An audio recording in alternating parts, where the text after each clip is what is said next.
Last class में हम लोगों ने सरफेस टेंशन पढ़ा था। वहाँ पे हमने देखा था कि अगर कोई ड्रॉप आपका स्प्लिट हो रहा है ना, वहाँ पे हम लोगों ने देखा कि अगर कोई ड्रॉप स्प्लिट हो रहा है एन ड्रॉप में तो कितना वर्क डन होगा।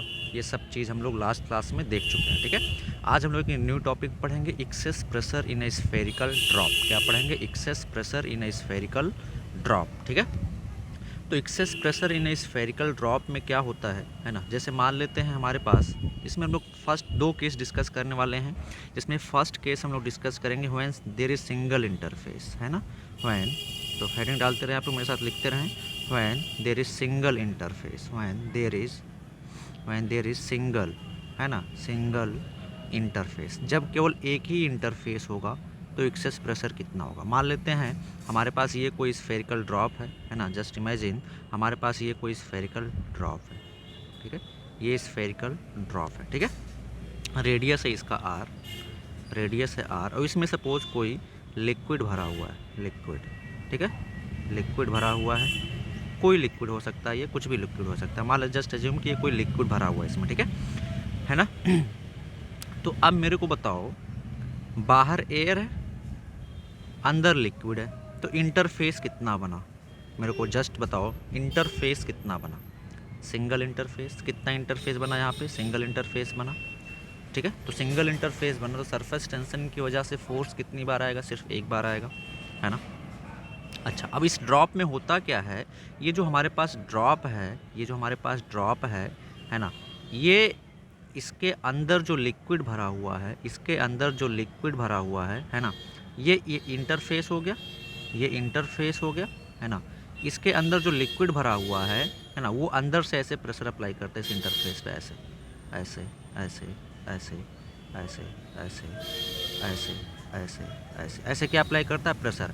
ठीक है, तो जो ये प्रेशर लिक्विड अप्लाई कर रहा है, इसको हम लोग मान लेते हैं क्या है? Inside pressure P I. ठीक है, क्या मान लेते हैं इसको? Inside pressure P I. ठीक है, अच्छा, अगर ये बाहर एटमॉस्फेयर में रखा हुआ है तो इस पे क्या लगेगा? बाहर से भी प्रेशर लगेगा, ऐसे ऐसे ऐसे ऐसे, बाहर से भी इस पे प्रेशर लगेगा चारों तरफ से, इसके सरफेस एरिया पे ऐसे ऐसे, है ना, ऐसे ऐसे लगेगा, ऐसे ऐसे चारों तरफ से प्रेशर लगेगा। इसको हम लोग बोलते हैं आउटसाइड प्रेशर पीओ। ठीक है, या अगर आउटसाइड प्रेशर कुछ भी हो सकता है, एटमॉस्फेरिक भी हो सकता है। ठीक है, सिंपल हमने क्या बोल दिया? PO, outside pressure. ठीक है, तो अब इस पी आई और पी ओ में डिफरेंस होता है। यहाँ पे होता है क्या है? P I inside pressure is not equal to outside pressure. अगर इनसाइड प्रेशर आउटसाइड प्रेशर के इक्वल नहीं होता है ना, अगर ऐसा होगा तो ड्रॉप फॉर्मेशन होगा ही नहीं।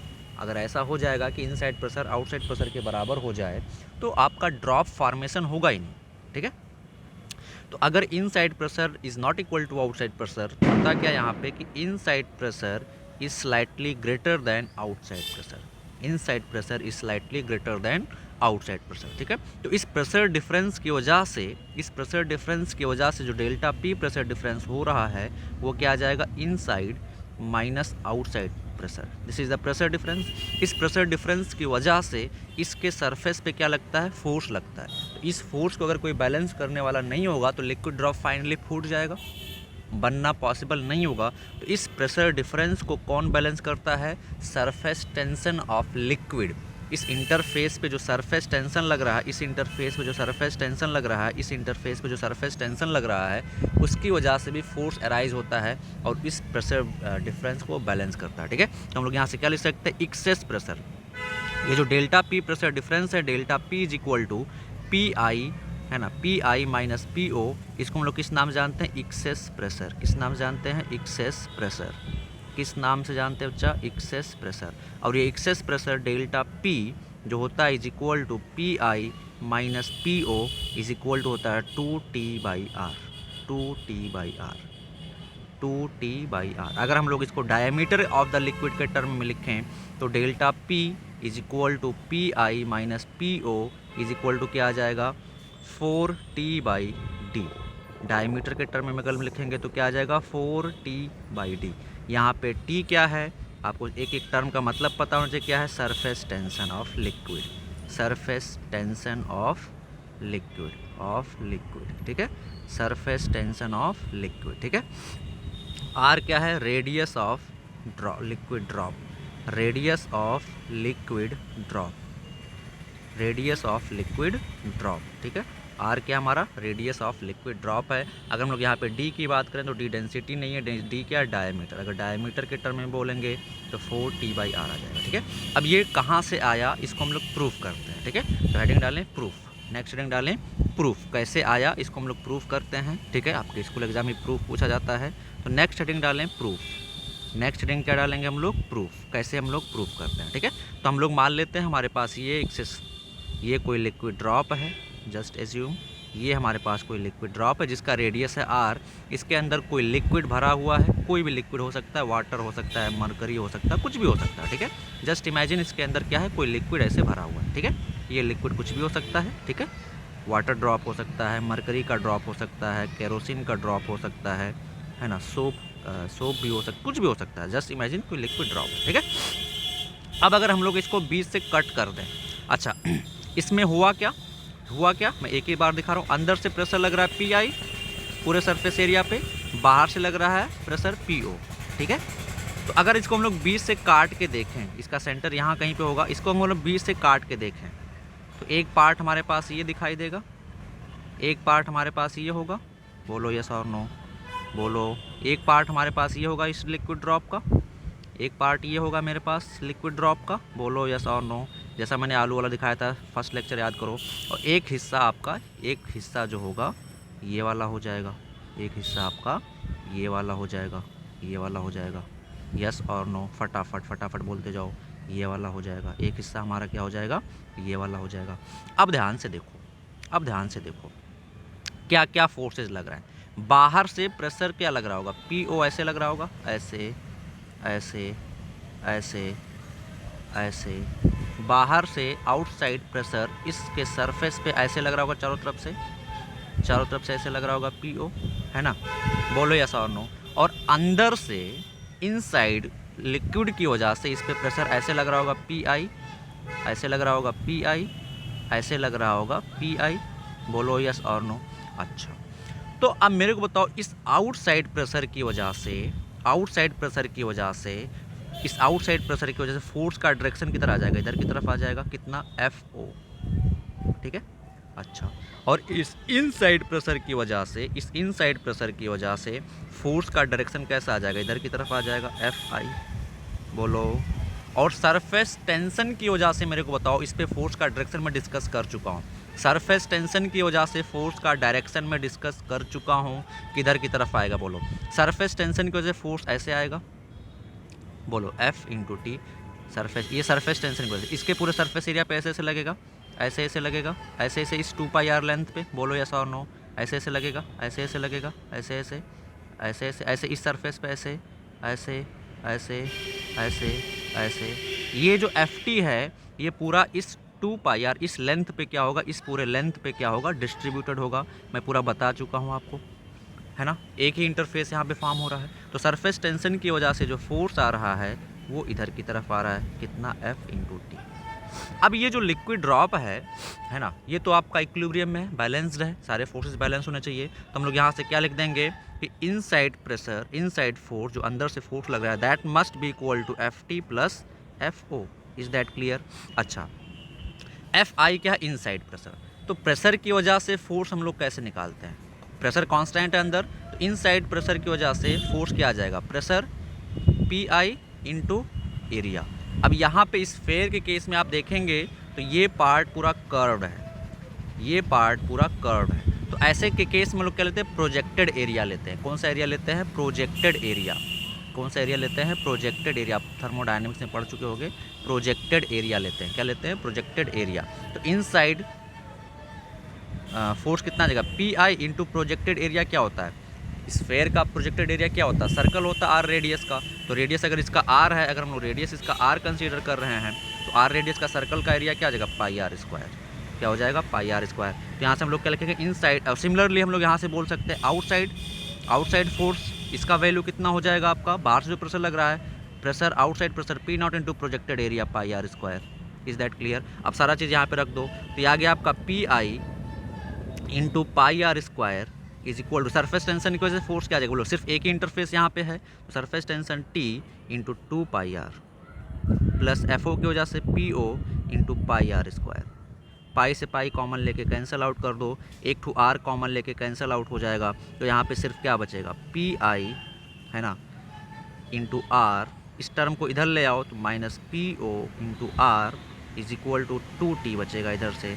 यहाँ से क्या आ जाएगा हमारा, यहाँ से हम लोग लिख सकते हैं PI minus PO is equal to 2T by R. क्या लिख सकते हैं 2T बाई आर। ये हमारा क्या हो गया, पूरा डेरिवेशन हो गया। ये हमारा PI माइनस PO क्या आ गया, एक्सेस प्रेशर। तो excess pressure delta P equal to क्या आ गया हमारा 2T बाई आर। क्या आ गया 2T बाई आर। इसके बारे में पूरा डिस्कस कर चुका हूँ, फिर भी अगर आपके पास कोई डाउट है सरफेस टेंशन की वजह से फोर्स, तो आप मेरे से पूछ सकते हो। ठीक है, आप हमेशा जब भी आपको एज्यूम करना है ना, ड्रॉप जब आपको एज्यूम करना हो तो एक कटे हुए आलू को इमेजिन करें, है ना। और आपको अगर लिक्विड बबल एज्यूम करना है ना, जहाँ पे दो इंटरफेस हैं, तो आप एक कटोरे को एज्यूम करें। कटोरे का एक अंदर से सरफेस होता है, एक बाहर सरफेस होता है। ठीक है, कोई डाउट किसी को, फटाफट नोट करो यहाँ से। ये हमारा प्रूफ हो गया। हो गया, चलो अब हम लोग देखते हैं सेकंड केस। क्या देखते हैं सेकंड केस। फर्स्ट केस हम लोग डिस्कस कर लिया, सेकंड केस हम लोग क्या डिस्कस करेंगे, when there is two interface. When there is two interface. When there is two interface. कितने इंटरफेस होंगे, जब दो इंटरफेस होंगे तब क्या होगा। दो इंटरफेस कहाँ पे होते हैं, जनरली बबल में होते हैं, बट आप कॉन्सेप्ट याद रखें, फार्मूला याद रखने की ज़रूरत आपको नहीं है। सिंपल ऐसे मान लेते हैं ये कोई है, ठीक है, जस्ट इमेजिन मान लेते हैं ये कोई, ठीक है, जैसे सोप बबल है, मान लेते हैं ये सोप बबल। तो यहाँ पे आपका सोप होगा, है ना, यहाँ पे आपका फ्लूइड होगा, जो भी है सोप बबल है, सोप होगा। यहाँ पे अंदर एयर है, बाहर एयर है। तो मेरे को बताओ कितना इंटरफेस यहाँ पे बनेगा। एक इंटरफेस बाहर वाला ये हो दिखाई देगा आपको, एक इंटरफेस अंदर वाला ये दिखाई देगा। तो टोटल कितने इंटरफेस हो गए, दो इंटरफेस हो जाएंगे। एयर मॉलिक्यूल्स ये और ये सोप मॉलिक्यूल्स एक इंटरफेस बना रहे हैं। यहाँ पे एयर मॉलिक्यूल्स ये और एक सोप मॉलिक्यूल्स ये एक इंटरफेस बना रहे हैं। तो टोटल कितने इंटरफेस हो गए, दो इंटरफेस हो गए। ठीक है, अब यहाँ से बाहर से प्रेशर लग रहा होगा PO चारों तरफ से ऐसे, है ना, चारों तरफ से बाहर से प्रेशर ऐसे लग रहा होगा PO, ऐसे लग रहा होगा PO, है ना। अंदर से प्रेशर लग रहा होगा, मान लेते हैं PI, अंदर से प्रेशर लग रहा होगा PI, अंदर से लग रहा होगा प्रेशर PI, ऐसे चारों तरफ से। तो जो प्रेशर डिफरेंस है डेल्टा P, वो क्या होता है, inside pressure minus outside pressure. This is known as excess pressure. ये हमारे सारा डिस्कस कर चुका अभी थोड़ी देर पहले। इसको हम लोग क्या बोलते हैं, एक्सेस प्रेशर बोलते हैं। क्या बोलते हैं इसको, एक्सेस प्रेशर बोलते हैं। ठीक है, तो इस केस में delta P is equal to PI minus PO किसके बराबर आ जाएगा आपका 4T/R। 4T/R कैसे, यहाँ पे कितने इंटरफेस है बोलो, दो इंटरफेस है ना, तो 2 इंटू 2T/R। तो भी हम लोग बता चुके हैं, आप ऐसे ध्यान रखें। तो कितना आ जाएगा 4T/R।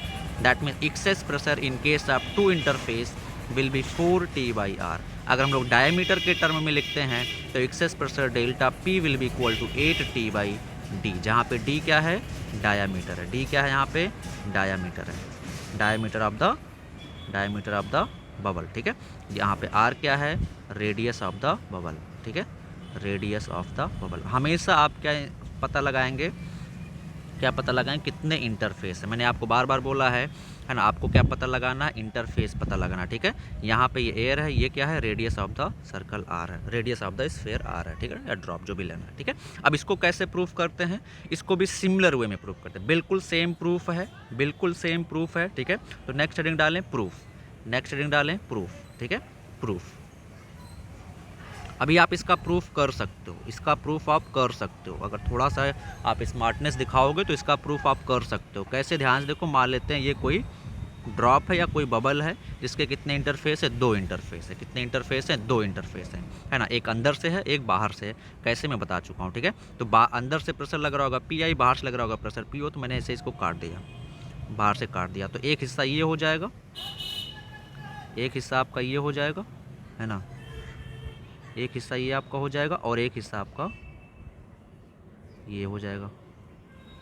काट के हम लोग फोर्स एनालिसिस करेंगे। अब इस पर क्या हो रहा है ना, इस पर क्या हो रहा है, अंदर से प्रेशर लग रहा है PI, अंदर से प्रेशर लग रहा है PI, है ना, अंदर से प्रेशर लग रहा है PI, और बाहर से प्रेशर लग रहा है कितना, PO। बाहर से प्रेशर लग रहा है कितना, PO। बाहर से प्रेशर कितना लग रहा है, PO।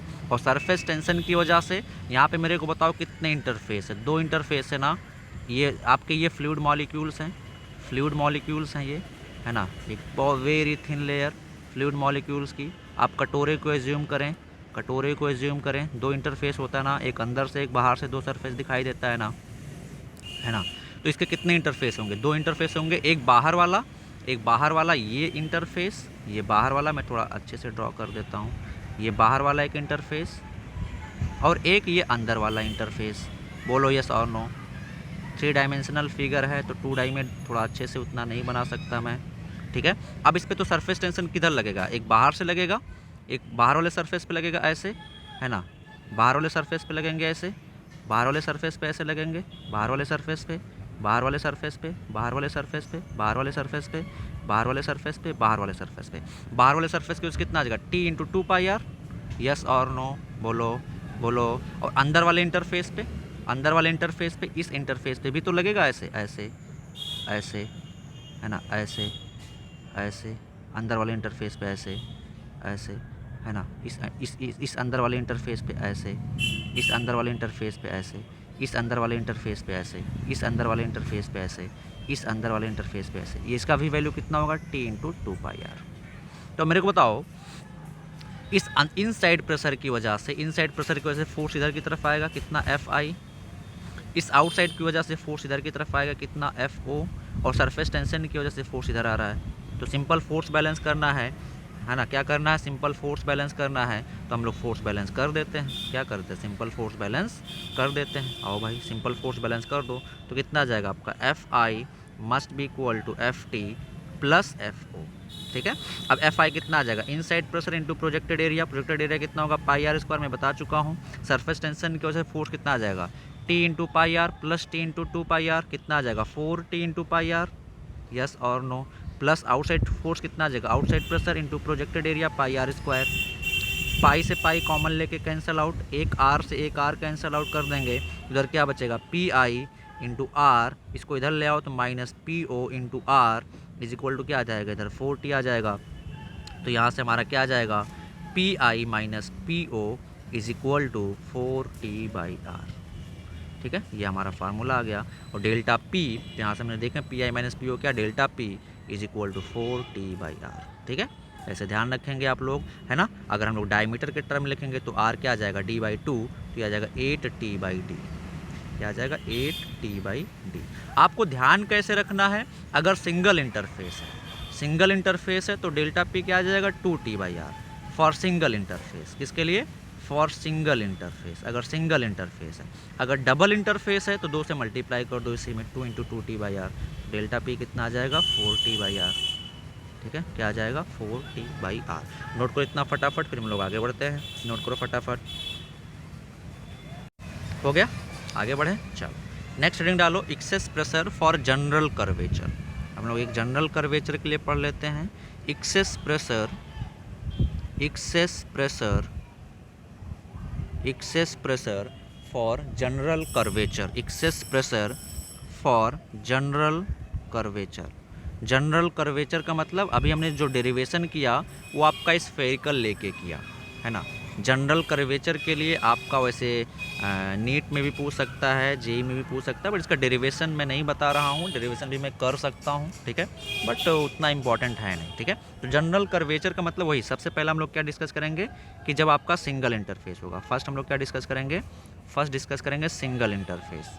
क्या डिस्कस करेंगे? Single interface, single interface. क्या डिस्कस करेंगे पहले हम लोग? Single interface. तो मान लेते हैं, है ना, मान लेते हैं हमारे पास, मान लेते हैं ये कोई हमारा लिक्विड है, ठीक है, कोई किसी एक जनरल शेप में कोई हमारा लिक्विड है, ऐसा कुछ, इसके अंदर कुछ लिक्विड भरा हुआ है, कुछ भी लिक्विड है इसके अंदर भरा हुआ है, ठीक है, ठीक है। तो कितना, बाहर एयर है या कुछ भी दूसरा फ्लूइड है, तो यहाँ पे कितना इंटरफेस? इसका रेडियस ऑफ कर्वेचर मान लेते हैं R1 है और इसका रेडियस ऑफ कर्वेचर मान लेते हैं R2 है। तो यहाँ पे कितना इंटरफेस दिखेगा? सिर्फ और सिर्फ एक इंटरफेस दिखेगा। कितना इंटरफेस दिखेगा? सिर्फ और सिर्फ एक इंटरफेस दिखेगा, ठीक है। तो अंदर से इस पर प्रेशर क्या लग रहा है? पी आई लग रहा होगा, है ना। अंदर से ऐसे प्रेशर लग रहा होगा पी आई, ऐसे लग रहा होगा पी आई, और बाहर से प्रेशर क्या लग रहा होगा? P O. एक्सेस प्रेशर जो इसमें हो जाएगा P I minus P O, यानी कि delta P that will be equal to T into 1 by R1 plus 1 by R2, ठीक है, ये हमारा एक्सेस प्रेशर का फार्मूला आ जाएगा। अब देखो अगर स्फेरिकल है, इफ़ स्फेरिकल ड्रॉप, अगर ये ड्रॉप जो हमने एक जनरल केस एज्यूम किया, इस ड्रॉप जो हमने एक जनरल केस एज्यूम कर रहे हैं, अगर ये स्फेरिकल हो जाए, अगर ये क्या हो जाए, स्फेरिकल हो जाए, तो आपका स्फेरिकल के लिए क्या आ जाएगा, radius of curvature R1 R2 के बराबर हो जाएगा। तो देखें यहाँ से PI माइनस PO किसके बराबर आ जाएगा, 2T/R। R1 equal to R2 रखोगे, इक्वल टू R रखोगे तो क्या आ जाएगा, 2T/R, सिंपल, जो अभी हमने डिराइव किया। ठीक है, सिमिलरली हम लोग एक दूसरा केस इसमें डिस्कस कर लेते हैं, second case when two interface. तो टू इंटरफेस है तो हम लोग कुछ नहीं करते हैं, सिंपल क्या कर देते हैं, 2 से मल्टीप्लाई कर देते हैं। क्या कर देते हैं, 2 से मल्टीप्लाई कर देते हैं। फॉर एग्जांपल जैसे मान लेते हैं ये हमारा एक कोई ड्रॉप है ना, अंदर भी एयर है ना, बाहर भी एयर है, बाहर भी क्या है, बाहर भी एयर है। हमारे फ्लूइड मॉलिक्यूल्स जो हैं है ना, जो इंटरफेस बना रहे हैं वो यहाँ पे प्रेजेंट है, यहाँ पे ये फ्लूइड मॉलिक्यूल्स, ये क्या है, हमारे फ्लूइड मॉलिक्यूल्स हैं। क्या है ये हमारे क्या हैं, फ्लूइड मॉलिक्यूल्स हैं। ये क्या है, हमारे फ्लूइड मॉलिक्यूल्स हैं। तो कितना इंटरफेस यहाँ पे दिखाई देगा, कितना इंटरफेस यहाँ पे दिखाई देगा, फटाफट बोलो कितना इंटरफेस दिखाई देगा। एक बाहर से इंटरफेस, ये एक अंदर से इंटरफेस, कौन सा, ये। तो टोटल कितने इंटरफेस, थोड़ा अच्छा से नहीं बना, ये कितने इंटरफेस, 2 इंटरफेस है ना, अंदर एयर मॉलिक्यूल और ये फ्लूइड मॉलिक्यूल्स, बाहर एयर मॉलिक्यूल्स और ये फ्लूइड मॉलिक्यूल्स। तो टोटल कितना इंटरफेस आ जाएगा, 2 इंटरफेस। ठीक है, तो इस केस में क्या हम लोग लिखेंगे, इस केस में हम लोग क्या लिखेंगे, excess pressure PI minus PO, formula वही है T into 1/R1 plus 1/R2, but थोड़ा सा चेंज, 2 इंटरफेस है तो हम लोग क्या कर देंगे, 2 से मल्टीप्लाई कर देंगे। ठीक है, अब यहाँ पे इसका रेडियस ऑफ कर्वेचर हमने माना R1, यहाँ पे इसका रेडियस ऑफ कर्वेचर हमने माना R2, तो ये एक्सेस प्रेशर डेल्टा P कितना आ जाएगा, 2T है ना, 1/R1 plus 1/R2। Is that clear. तो ये हमारा क्या आ जाएगा, एक्सेस प्रेशर का फार्मूला आ जाएगा, हमारा क्या आ जाएगा, एक्सेस प्रेशर का फार्मूला आ जाएगा। ठीक है, अब देखो अगर स्फेरिकल है, इफ़ स्फेरिकल, अगर हमारा स्फेरिकल है ना, तो आपका क्या आ जाएगा, स्फेरिकल के केस में R1 equal to R2 equal to R हो जाएगा, ये सभी इक्वल हो जाएगा ना। तो आपका कितना आ जाएगा, excess pressure delta P equal to क्या आ जाएगा, 2T इंटू 2/R है ना, तो कितना आ जाएगा, 4T/R, वो जो हमने अभी डेरिवेशन किया। ठीक है, तो वो एक स्पेशल केस है, क्या है वो, स्पेशल केस है। ठीक है, आप फटाफट नोट करें, फिर हम लोग आगे बढ़ते हैं नेक्स्ट टॉपिक पे।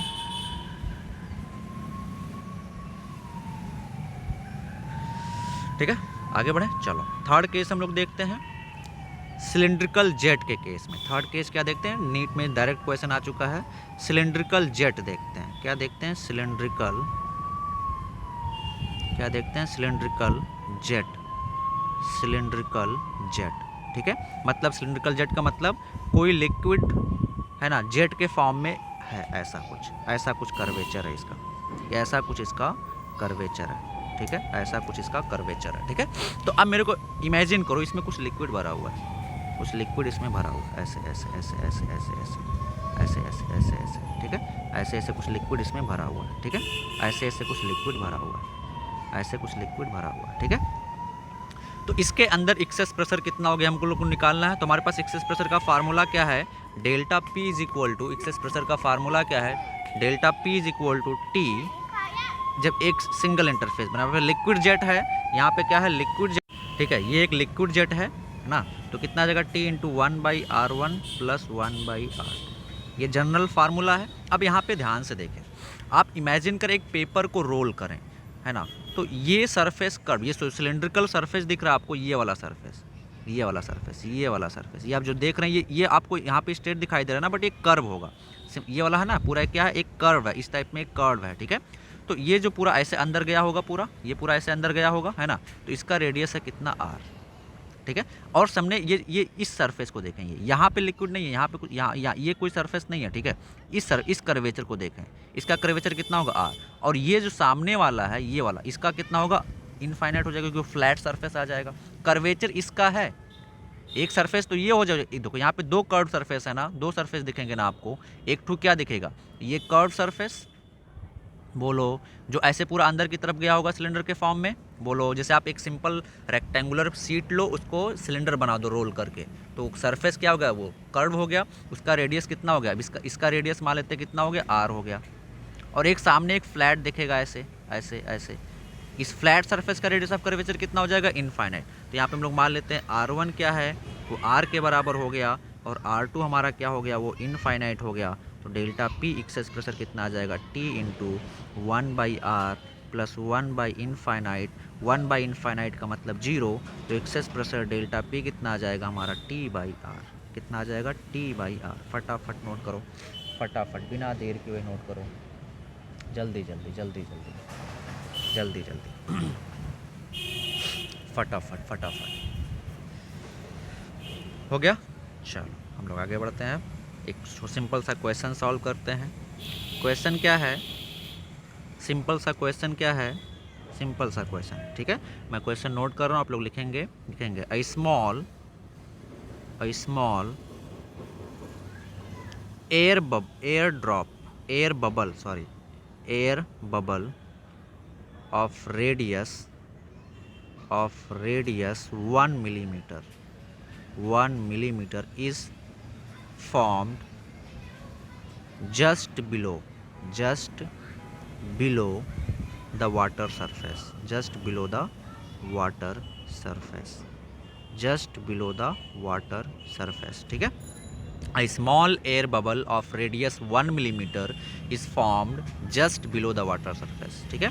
Then find out excess pressure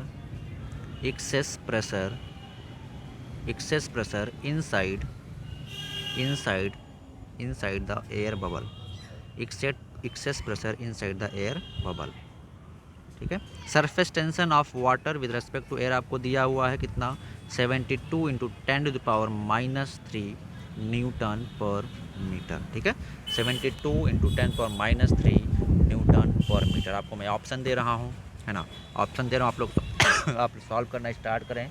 मैं आपको ऑप्शन दे रहा हूँ, फटाफट आप सॉल्व करना स्टार्ट करें। ऑप्शन ए एक्सेस प्रेशर बताना है, ठीक है। ऑप्शन ए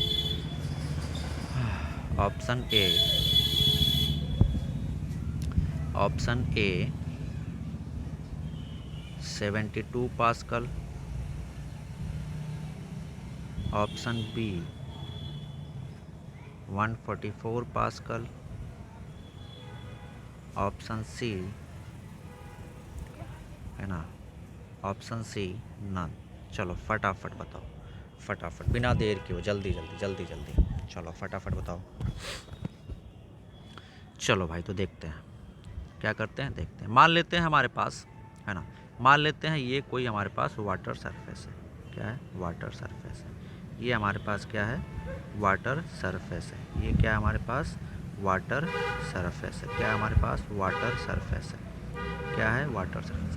कह रहा 1 मिलीमीटर रेडियस का, 1 मिलीमीटर रेडियस का छोटू सा ड्रॉप नीचे फॉर्म हुआ है, जस्ट बिलो।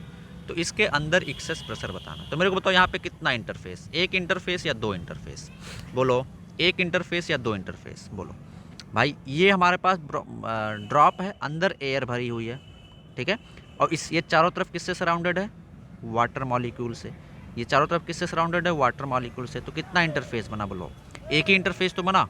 कितना इंटरफेस बना, कुछ लोग यहीं पे गलती किए हैं। कहाँ कितना इंटरफेस बना, एक ही इंटरफेस तो बना ये अंदर वाला, बोलो यस और नो। तो एक इंटरफेस है, तो एक्सेस प्रेशर का formula delta P equal to क्या, 2T/R, सिंपल। तो 2T कितना है, 2 टेंशन का, सरफेस टेंशन का वैल्यू दे दिया है 72 इंटू 10⁻³ बाई रेडियस दिया 1 मिलीमीटर, उसको कन्वर्ट कर लो मीटर में, तो -3, ये इससे कैंसिल आउट हो जाएगा। तो एक्सेस प्रेशर कितना आ जाएगा, 144 पास्कल। कितना आ जाएगा, 144 पास्कल। तो which option is correct, option B is correct. Which option is correct, option B is correct. Which option is correct, option B is correct, ठीक है। चलो नेक्स्ट राइट डाउन फटाफट, ठीक है, फटाफट। अभी तो छोटे छोटे, बहुत छोटे छोटे सिंपल क्वेश्चन पूछे जाते हैं, ठीक है। चलो नेक्स्ट हम लोग देखते हैं, नेक्स्ट टॉपिक हम लोग डिस्कस करते हैं क्या, नेक्स्ट टॉपिक लिखें isothermal combination of two bubble. Isothermal next reading डालें, काफ़ी इंपॉर्टेंट है ये, प्योरली जे एडवांस टॉपिक है ये। Isothermal combination of two bubble. Isothermal combination of two bubble. Isothermal combination, देखो एडियाबैटिक कॉम्बिनेशन भी हो सकता है, बट हम we are considering isothermal combination, ठीक है। एडियाबैटिक का आप लोगों को मैं होमवर्क दे देता हूँ, ठीक है, आप लोग ट्राई कीजिएगा, ठीक है। तो isothermal combination of two bubble, क्या isothermal combination of two bubble, ठीक है। मान लेते हैं, जस्ट एज्यूम हमारे पास सॉरी मान लेते हैं ये एक बबल है। बबल मतलब ये कोई बबल है, दो इंटरफेस वाला, ठीक है, जिसका रेडियस है मान लेते हैं R1, ठीक है। ये दूसरा बबल है सेम लिक्विड का, सेम फ्लूइड का, ये दूसरा बबल है, कंडीशन क्या है, सेम फ्लूइड है, इसका रेडियस है R2। अंदर कुछ एयर भरा हुआ है, बाहर एयर है, अंदर एयर है, बाहर एयर है, अंदर एयर है, ठीक है। सेम फ्लूइड के बने हुए हैं, दोनों सेम फ्लूइड के बने हुए हैं। किसके बने हुए हैं, सेम फ्लूइड। सेम फ्लूइड का मतलब सरफेस टेंशन क्या हो जाएगा, T। सरफेस सेम फ्लूइड के बने हुए हैं तो सरफेस टेंशन दोनों के लिए क्या हो जाएगा, सरफेस टेंशन दोनों के लिए क्या हो जाएगा, T हो जाएगा, ठीक है। सरफेस टेंशन दोनों के लिए क्या हो जाएगा, T हो जाएगा, ठीक है। अच्छा, अब मेरे को बताओ इसके अंदर एक्सेस प्रेशर कितना होगा, डेल्टा P। बोलो, एक इंटरफेस या दो इंटरफेस, दो इंटरफेस है ना, बोलो एयर का बाहर से इंटरफेस इस मॉलिक्यूल का, फिर एयर का अंदर से इस मॉलिक्यूल का इंटरफेस, तो कितने इंटरफेस, दो इंटरफेस। सिमिलरली यहाँ पे भी इस एयर मॉलिक्यूल का फ्लूइड मॉलिक्यूल के साथ बाहर से एक इंटरफेस, और सिमिलरली इस मॉलिक्यूल का है ना, या इसी मॉलिक्यूल का अंदर के मॉलिक्यूल के साथ एक इंटरफेस, तो कितने इंटरफेस, टोटल 2 इंटरफेस। तो एक्सेस प्रेशर डेल्टा P कितना आ जाएगा, बोलो एक्सेस प्रेशर डेल्टा P कितना आ जाएगा, 4T/R1, यस और नो। यहाँ पे एक्सेस प्रेशर डेल्टा P कितना आ जाएगा, बोलो डेल्टा, इसको P1 मान लेते हैं, इसको डेल्टा P2 मान लेते हैं, ठीक है। कितना आ जाएगा, 4T/R2, यस और नो। अच्छा, मान लेते हैं बाहर जो प्रेशर है वो एटमॉस्फेरिक प्रेशर है P0, या जो भी है, ठीक है। बाहर जो प्रेशर है वो एयर एटमॉस्फेरिक प्रेशर है PO, ठीक है, P0। अंदर यहाँ पे मान लेते हैं प्रेशर है P1 इस लिक्विड ड्रॉप में, इस बबल में, और यहाँ पे अंदर से जो प्रेशर लग रहा है उसको मान लेते हैं कितना, P2। तो इसको मैं क्या लिख सकता हूँ, जस्ट मेरे को बताएं, इसको मैं क्या लिख सकता हूँ, P1 minus PO is equal to 4T/R1। यहाँ से मैं क्या लिख सकता हूँ, P1 is equal to P0 plus 4T/R1, equation number first. Second वाले से मैं क्या लिख सकता हूँ, यहाँ से मैं क्या लिख सकता हूँ, P2 minus PO is equal to 4T/R2, है ना, या P2 इज इक्वल टू मैं क्या लिख सकता हूँ, P0 plus 4T/R2। Is that clear, equation number 2।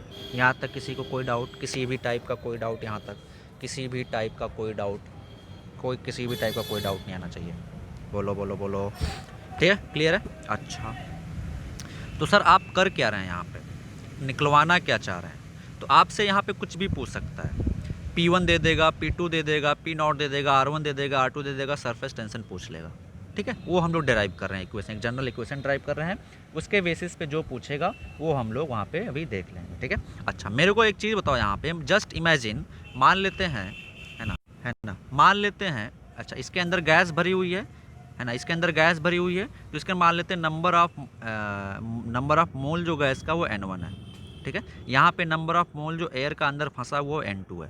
तो अब ये दोनों कंबाइन करके एक सिंगल बना रहे हैं, क्या बना रहे हैं, एक सिंगल ड्रॉप बना रहे हैं, क्या बना रहे हैं, एक सिंगल बबल बना रहे हैं, ऐसा सिंगल बबल बना रहे हैं, क्या बना रहे हैं, एक सिंगल बबल बना रहे हैं, ठीक है। इस बबल पे बाहर से तो PO प्रेशर ही लगेगा एटमॉस्फेरिक, अंदर से क्या लगेगा, मान लेते हैं P हो गया प्रेशर, तो इसमें एक्सेस प्रेशर आप क्या ले सकते हो, डेल्टा P, और मान लेते हैं इसका रेडियस कितना हो गया, R हो गया। तो इस केस में आप एक्सेस प्रेशर डेल्टा P को क्या ले सकते हो, 4, सरफेस टेंशन तो T सेम रहेगा, 4T/R, डेल्टा P मतलब P minus P0 equal to 4T/R। तो यहाँ से आपका P कितना आ जाएगा, P0 प्लस 4T/R।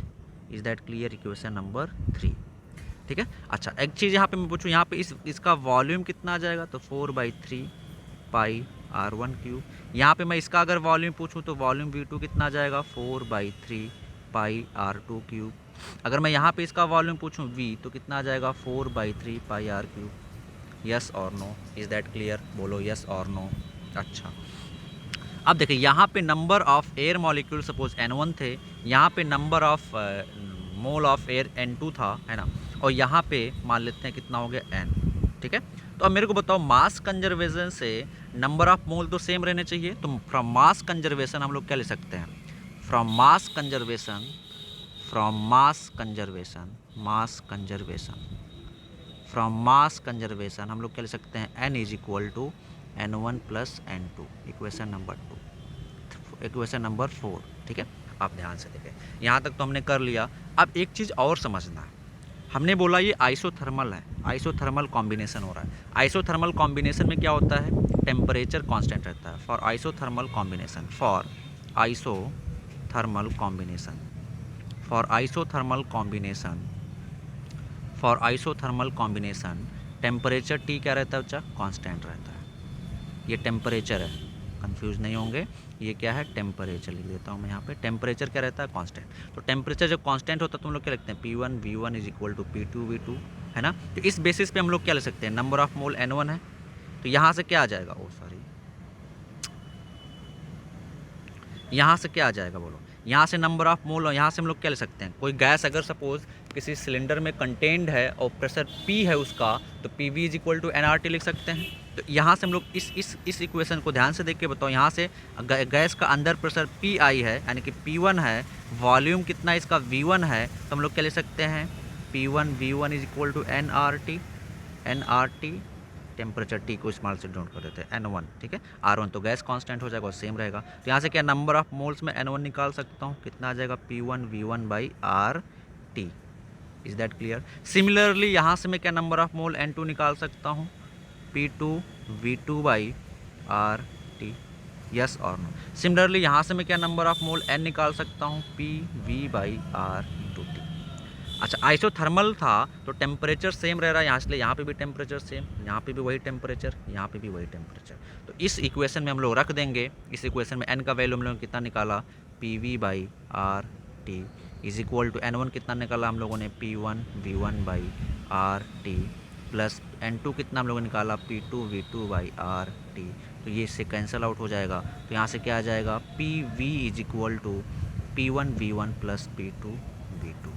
P कितना है बताओ, हमने निकाला P0 plus 4T by R, और वॉल्यूम कितना आ जाएगा बोलो, 4/3 pi R cube is equal to P1 कितना निकाला था हम लोगों ने, P0 plus 4T by R1 into volume कितना आ जाएगा, 4/3 पाई R1 क्यूब, प्लस P2 कितना निकाला था हम लोगों ने, P0 plus 4T by R2 into volume कितना आ जाएगा, 4/3 पाई R2 क्यूब।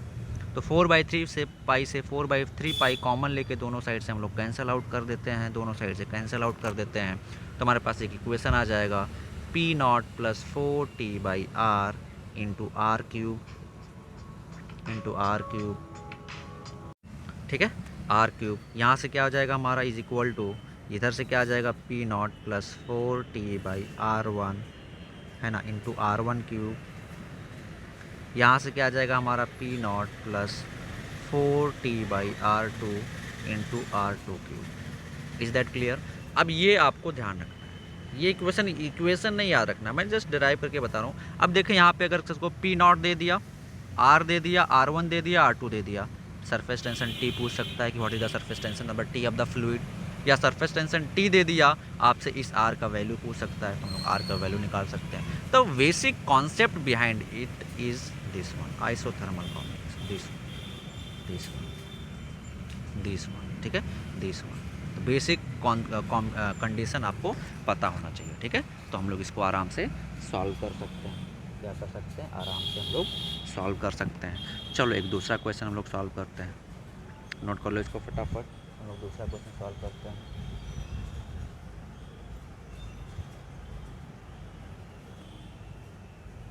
फटाफट नोट करो, फिर हम लोग दूसरा क्वेश्चन सॉल्व करते हैं। चलो आ जाएं। चलो देख, नेक्स्ट क्वेश्चन पे आते हैं हम लोग। नेक्स्ट क्वेश्चन पे आते हैं हम लोग। किस पे आते हैं? नेक्स्ट क्वेश्चन पे आते हैं। और नेक्स्ट क्वेश्चन क्या है, ध्यान से देखेंगे, सभी लोग समझेंगे क्वेश्चन। ये एक सोप बबल है, रेडियस R1, रेडियस R1। ये एक दूसरा सोप बबल है, radius R2। Both are soap bubble, ठीक है। If these two bubble close together, if these two bubble come close together, if these two bubble come close together, come close to each other, and form a common curvature, then radius of curvature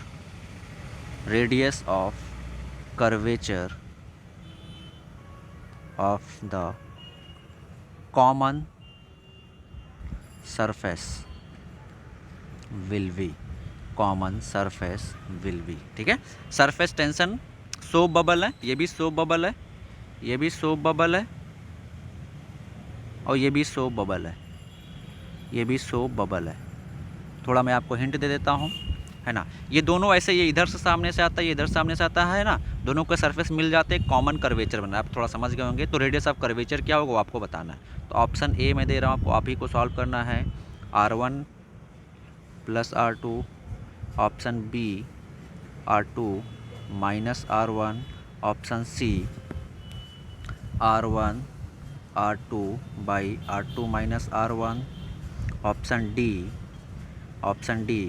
R1 + R2 / 2, option E none. चलो फटाफट बिना देर के हुए जल्दी बताओ, बिना देर के हुए फटाफट बोलो। हो गया? चलो देखते हैं तो कौन सा ऑप्शन करेक्ट है यहाँ पे।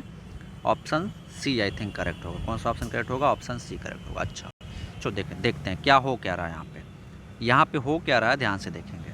अच्छा सबसे पहले एक्सेस प्रेशर निकाल लेते हैं। ठीक है। सबसे पहले हम लोग क्या निकाल लेते हैं? Excess pressure. तो मेरे को बताओ यहाँ पे एक्सेस प्रेशर डेल्टा P1 कितना होगा इस लिक्विड के पास, है ना। इस लिक्विड के पास एक्सेस प्रेशर डेल्टा P1 कितना होगा मेरे को बताओ। 4T/R1 कितना होगा? 4T/R1। इसके पास एक्सेस प्रेशर डेल्टा P2 कितना होगा? 4T/R2। सरफेस टेंशन दोनों का सेम होगा क्योंकि सोप बबल है, ठीक है। अब दोनों क्या हो रहे हैं, ये इधर से आ रहा है ना, ये इधर से आ रहा है ऐसा, ऐसे, है ना, और ये इधर से आ रहा है ऐसे, है ना। अब मेरे को बताओ इधर से जब टच करेंगे दोनों डेल्टा P1 लग रहा है, इधर से लग रहा है डेल्टा P2। मेरे को बताओ इस इक्वेशन को देख के बताओ इन दोनों इक्वेशन कौन ज़्यादा है। ऑब्वियस सी बात है सर, डेल्टा P1 ज़्यादा है डेल्टा P2 से, है ना। देख के पता चला क्योंकि रेडियस क्या है, R1 is less than R2। हमारे पास फार्मूला है, ये फार्मूला तो यहाँ से हम लोग देख के बता सकते हैं कि जो डेल्टा P1 है that will be greater than delta P2। तो डेल्टा P1 अगर बड़ा है तो इस साइड से ज़्यादा प्रेशर लग रहा है, इस साइड से कम प्रेशर लग रहा है। तो क्या होगा, ये इधर से ज़्यादा धक्का देगा, है ना, और ये इधर से कम धक्का दे रहा है, तो ये वाला सरफेस इधर की तरफ प्रेस हो जाएगा। क्या हो जाएगा? प्रेस हो जाएगा। तो फाइनल जो इंटरफेस हमको मिलेगा कॉमन वाला, वो कुछ ऐसा हो जाएगा। जो फाइनल इंटरफेस मिलेगा हमको वो कुछ ऐसा हो जाएगा, ऐसा कुछ, ये ऐसा, ये कॉमन इंटरफेस बन गया यहाँ पे। ये क्या बन गया? कॉमन इंटरफेस बन गया। This one is common interface. अब इसका हमको रेडियस ऑफ कर्वेचर निकालना है। तो अब इसको हम लोग बाहर निकालते हैं। ये का मान लिया रेडियस ऑफ कर्वेचर क्या हो गया? R हो गया। इसका रेडियस ऑफ कर्वेचर कितना हो गया? R हो गया। ये क्यों हो पा रहा है? क्योंकि इधर से प्रेशर ज़्यादा लग रहा है और इधर से प्रेशर कम लग रहा है, ठीक है। तो अब इस कर्वेचर पे ध्यान से देखो, इधर से प्रेशर कितना लग रहा है? Delta P1। इधर से प्रेशर कितना लग रहा है? Delta P2। यस और नो? इधर से प्रेशर लग रहा है डेल्टा P1, इधर से लग रहा है प्रेशर डेल्टा P2।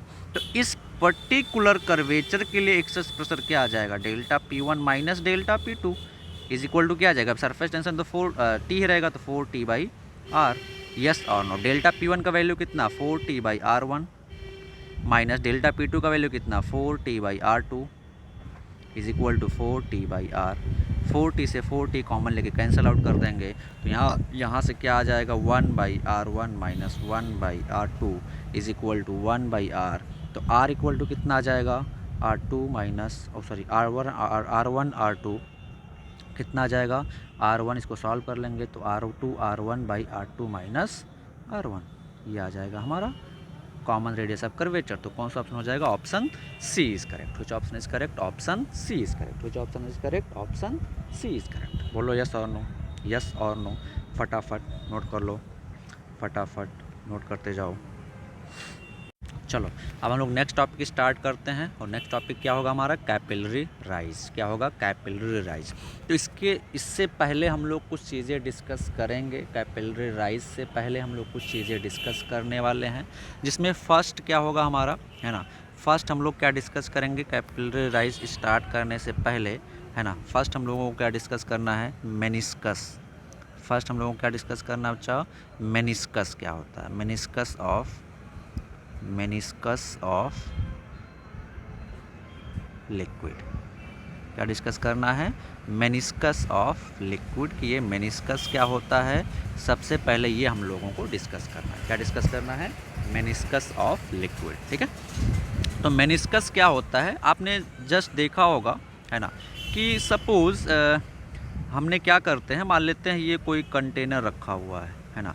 मान लेते हैं कंटेनर में कुछ लिक्विड, हमने कुछ वाटर या कुछ भी लिक्विड डाल के रखा हुआ है ना। लिक्विड हम इसमें डाल रहे हैं, तो होता क्या है, जब लिक्विड डालते हैं तो ये कंटेनर का वॉल है, this is the wall of the container, this is the wall of the container, this is the wall of the container, this is the wall of the container. तो होता क्या है, जब इसमें लिक्विड डालते हैं ना, तो ये जब वॉल के पास में जो लिक्विड होता है ना, वो थोड़ा उसका सरफेस क्या हो जाता है, कर्व्ड हो जाता है, ऐसा कुछ आ जाता है, ऐसा कुछ हो जाता है, ठीक है। ये कर्व्ड हो जाता है, ऐसा कुछ, ये कर्व्ड हो गया यहाँ पे, ये क्या हो गया, स्लाइटली कर्व्ड हो गया। होना चाहिए था फ्लैट, अभी तक हम लोग फ्लैट ही डिस्कस करते आ रहे थे, बट क्या हो गया, कर्व्ड हो गया, इस टाइप का हो गया। अगर हम लोग मरकरी की बात करें, सपोज किसी कंटेनर में अगर हम लोग मरकरी रखते हैं, मान लेते हैं मरकरी है, ये कोई कंटेनर है, this is the wall of the container, this is the wall of the container, these are the wall of the container. इसमें अगर हम लोग मरकरी रखते हैं तो वो ऐसा हो जाता है, ऐसा कुछ आ जाता है, ऐसा। इसमें अगर हम लोग क्या रखते हैं, मरकरी रखते हैं, क्या रखते हैं, मरकरी, है ना। तो यहाँ पे कर्वेचर हमारा ये हो गया, है ना, ये कर्व हमको हमारा ये हो गया, कर्वेचर ये हो गया, इस टाइप से कर्वेचर हो गया, ठीक है। किसी किसी के लिए बिल्कुल फ्लैट भी हो जाता है ना, किसी किसी के लिए क्या हो जाता है, बिल्कुल फ्लैट हो जाता है। अगर वाटर ड्रॉप अगर सपोज ऐसे रखा हुआ है, ऐसे रखा हुआ है ना, ऐसे रखा हुआ है ना, तो वाटर ड्रॉप हम लोग देखें तो वाटर अगर कोई ड्रॉप है तो बिल्कुल ऐसा होगा, है ना, बिल्कुल ऐसा होगा, ठीक है। ये वाटर ड्रॉप ऐसा बनता है, ठीक है। तो यहाँ पे ध्यान से देखें, हमारा ये क्या हो गया, कर्व हो गया, ये सब सरफेस टेंशन की वजह से हो रहा है, कर्व हो गया, ठीक है। सिमिलरली अगर मरकरी का कोई ड्रॉप रखा जाए, मरकरी का सपोज कोई ड्रॉप रखा जाए, है ना, किसी सरफेस पे, टेबल पे, किसी भी सरफेस पे, तो मरकरी का ड्रॉप कुछ ऐसा हो जाता है, मरकरी का ड्रॉप कुछ ऐसा हो जाता है, कुछ ऐसा हो जाता है। तो यहाँ पे देखें, ये इस टाइप से यहाँ कर्व हो गया, तो इसको हम लोग क्या बोलते हैं, मेनिस्कस। क्या बोलते हैं, मेनिस्कस। ये जो कर्व पार्ट आपको यहाँ पे दिख रहा है, ये जो कर्व पार्ट आपको यहाँ पे दिख रहा है, इसको हम लोग क्या बोलते हैं, मेनिस्कस ऑफ लिक्विड। क्या बोलते हैं, मेनिस्कस ऑफ लिक्विड। तो अगर मेनिस्कस को हमें डिफाइन करना है तो मेनिस्कस को हम लोग कैसे डिफाइन करेंगे कि व्हेन अ लिक्विड, आप लिखें व्हेन, मेरे साथ लिखते रहे, when liquid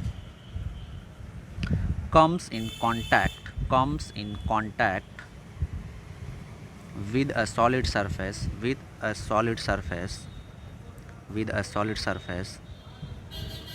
then its free surface का मतलब ऊपर वाला, ये जैसे ये फ्री सरफेस है, ठीक है, ये free surface, it's free surface near the wall of the container, wall of the solid surface, ठीक है, solid surface becomes curved, ठीक है, क्या हो जाता है, becomes curved. So the shape of that curve that curve is known as meniscus of liquid, is known as meniscus of liquid. क्या कहते हैं इसको हम लोग? मेनिस्कस। थोड़ा स्पेलिंग देख लेंगे, मेनिस्कस ऑफ लिक्विड। ठीक है, क्या कहते हैं इसको? Meniscus of liquid. अब शेप हमारा ऐसा होगा, शेप हमारा ऐसा होगा या इस तरीके का होगा, है ना, या फ्लैट होगा, वो दो चीज़ों पे डिपेंड करती है। किस पे? फर्स्ट कोहेसिव फोर्स पे, कोहेसिव फोर्स, एंड सेकंड किस पे डिपेंड करती है? Adhesive force. किस पे डिपेंड करती है? Adhesive force. तो वो भी हम लोग डिस्कस कर लेते हैं कि कोहेसिव फोर्स क्या होता है और एडहेसिव फोर्स क्या होता है। ओके, तो कोहेसिव फोर्स हम लोग सभी जानते हैं। कोहेसिव फोर्स क्या होता है? कोहेसिव फोर्स क्या होता है ना? कोहेसिव फोर्स क्या होता है? हम लोग सभी लोग जानते हैं कोहेसिव फोर्स क्या होता है? Force acting between same molecule, force acting between to same molecule, same molecule. ठीक है, इसको हम लोग क्या बोलते हैं? Cohesive force. एडहेसिव फोर्स एक होता है। एडहेसिव फोर्स क्या होता है?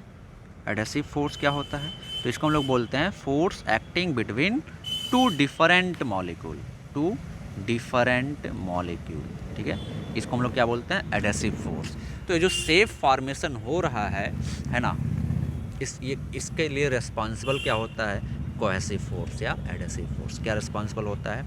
कोहेसिव फोर्स या एडहेसिव फोर्स। कैसे रिस्पॉन्सिबल होता है उसको मैं थोड़ा सा एक्सप्लेन कर रहा हूँ, आप लोग ध्यान से समझेंगे। ठीक है, चलो देखो, मान लेते हैं ये कोई कंटेनर है, ऐसे रखा हुआ है। ठीक है, एक ही, अच्छा दो साइड, दोनों साइड दिखा देता हूँ, चलो समझा रहा हूँ। ठीक है, ऐसा कुछ रखा हुआ है, ऐसे कुछ कंटेनर हमने यहाँ पे लिक्विड ला के रख दिए, ऐसे हमने लिक्विड ला के रख दिए, ऐसे लिक्विड हमने ला के रख दिए, ऐसे हमने लिक्विड ला के रख दिए, ऐसे ला के रख दिए। ठीक है, ऐसे हमने ला के रख दिए। तो आप जस्ट फ्री सरफेस को एज्यूम करें। यहाँ पे जो ये कंटेनर है, ये कंटेनर है, wall of the container, these are the wall of the container, this is the wall of the container, similarly this is the wall of the container, this is the wall of the container. अब होता क्या है, यहाँ पे जो molecules है, यहाँ पे जो मॉलिक्यूल्स है, ये हो गया आपका फ्लूइड का नियर सरफेस। ठीक है, ये आपका फ्लूइड मॉलिक्यूल हो गया, और ये आपका कौन सा मॉलिक्यूल का? वॉल का मॉलिक्यूल या सॉलिड सरफेस का मॉलिक्यूल। तो ये क्या करेगा? ये सॉलिड सरफेस का मॉलिक्यूल इस पर एक एडहेसिव फोर्स लगाएगा इधर की तरफ, Fa। Is that clear? अब ध्यान से देखें, ये जो मॉलिक्यूल है ये इस साइड से, इतने साइड से किससे घिरा हुआ है? आपका सेम टाइप ऑफ मॉलिक्यूल। जैसे मान लेते हैं वाटर है, same type of water molecule से। तो same type of water molecule, जैसे यहाँ पे एक मॉलिक्यूल होगा, यहाँ पे एक मॉलिक्यूल होगा, यहाँ पे एक मॉलिक्यूल होगा, यहाँ पे एक मॉलिक्यूल होगा, यहाँ पे एक मॉलिक्यूल होगा, ये इसको अपनी तरफ खींच रहा होगा, ये अपनी तरफ, ये अपनी तरफ, ये अपनी तरफ, ये अपनी तरफ। ठीक है, तो इस मॉलिक्यूल पे नेट कोहेसिव फोर्स लगता है, और उस नेट कोहेसिव फोर्स का जो वैल्यू होता है वो ऐसे इधर की तरफ होता है। दिस इज नेट, कोई एक पार्टिकल का ये नहीं है, नेट कोहेसिव फोर्स है। क्या है? नेट कोहेसिव फोर्स है। ठीक है, ये एंगल कितना होगा? 45 डिग्री होगा। बोलो यस और नो, ये एंगल कितना होगा? 45 डिग्री। ठीक है, अब ध्यान से देखो, अब यहाँ पे कई सारी पॉसिबिलिटी बनती है ना। पहला पॉसिबिलिटी बनता है, कुछ लोग ऐसे बोल देते हैं कि एडहेसिव फोर्स जो है वो ग्रेटर देन कोहेसिव फोर्स है, तो आपका क्या हो जाएगा? सरफेस जो है ऐसा नीचे की तरफ दब जाएगा, है ना, मतलब ऐसा कुछ बन जाएगा, ऐसा सरफेस के पास में ऐसा कुछ बन जाएगा। बट वो 100% करेक्ट नहीं है। हाँ करेक्ट है, बट 100% करेक्ट नहीं है वो। ठीक है, उसका एक पर्टिकुलर वैल्यू होता है, उससे ज़्यादा होना चाहिए। ठीक है, तो अब मान लेते हैं कि जस्ट इमेजिन, है ना, अगर मान लेते हैं क्या कहते हैं, एडहेसिव फोर्स जो है काफ़ी ज़्यादा है कोहेसिव फोर्स से, तो रिजल्टेंट फोर्स जो होगा कोहेसिव और एडहेसिव का, वो कैसा है? किधर की तरफ इंक्लाइंड होगा?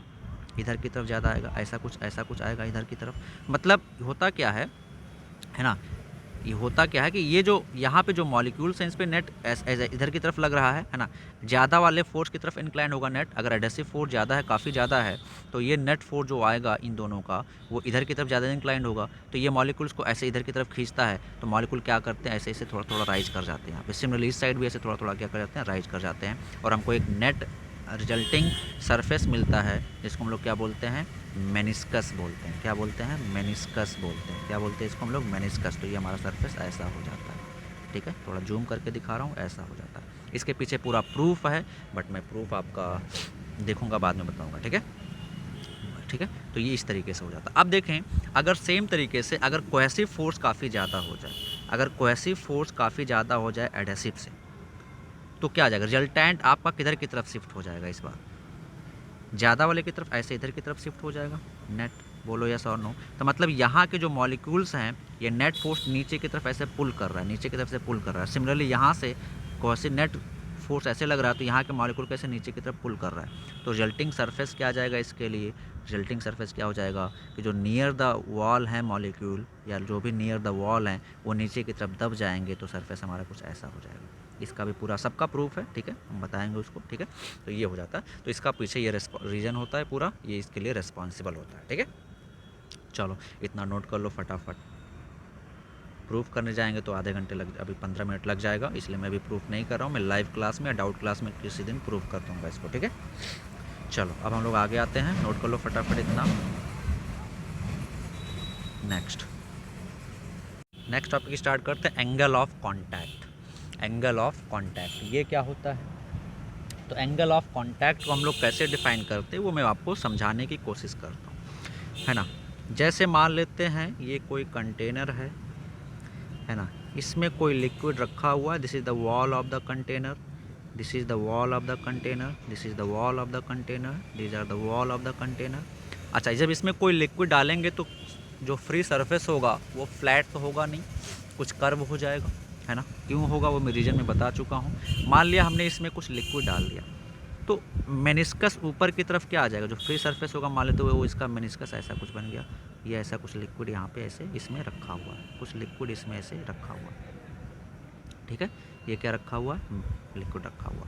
ये चीज़ क्या है हमारा मेनिस्कस, ये चीज़ हमारा क्या बच्चा मेनिस्कस है, ठीक है।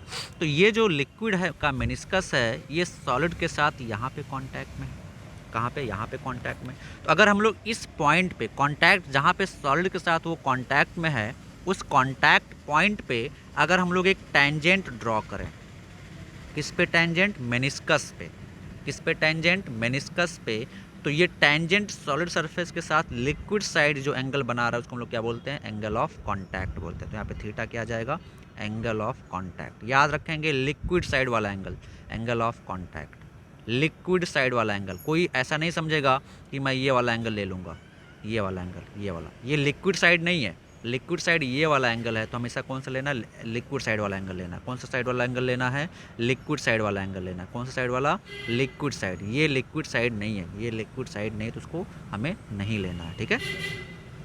तो थीटा क्या जाएगा, एंगल ऑफ कांटेक्ट, ठीक है। अब देखें ये आ गया हमारा, क्या आ गया, एंगल ऑफ कांटेक्ट। अगर मान लेते हैं हमारा मेनिस्कस कुछ सपोज सरफेस पे, ये सरफेस है हमारा, ये सरफेस है हमारा, ये हमारा सरफेस है। हमने यहाँ पे सपोज कोई ड्रॉप ऐसे पड़ी हुई है, इस पर कोई ड्रॉप सपोज ऐसे पड़ी हुई है, ऐसे ड्रॉप पड़ी हुई है ना, इसमें लिक्विड है। तो ये मेनिस्कस कौन सा होगा यहाँ पे, this is the meniscus, this is the meniscus, this is the meniscus, ठीक है। अब अगर हमें यहाँ पे एंगल ऑफ कांटेक्ट पता करना तो क्या करेंगे, मेनिस्कस कहाँ पे सॉलिड सरफेस को टच कर रहा है, यहाँ पे, तो इस पर हम लोग क्या ड्रॉ करेंगे, एक टेंजेंट इस पॉइंट पे, किस पे टेंजेंट ड्रॉ करेंगे, मेनिस्कस पे। तो एक मेनिस्कस पे हम लोग टेंजेंट ड्रॉ कर देते हैं, this is the tangent on meniscus, tangent on meniscus, ठीक है। तो यहाँ पे लिक्विड साइड कौन सा एंगल बन रहा है, ये वाला एंगल थीटा, ये वाला एंगल थीटा। तो यहाँ पे थीटा क्या आ जाएगा हमारा, angle of contact, angle of contact क्या हो जाएगा हमारा, एंगल ऑफ कॉन्टैक्ट हो जाएगा, ठीक है। लिक्विड साइड वाला एंगल, अब देखिए ये वाला एंगल हम लोग नहीं लेंगे क्योंकि ये लिक्विड साइड नहीं है, ये वाला एंगल नहीं कंसीडर करेंगे क्योंकि ये लिक्विड साइड नहीं ले, हमेशा कौन सा एंगल लेना है, लिक्विड साइड वाला एंगल, ठीक है।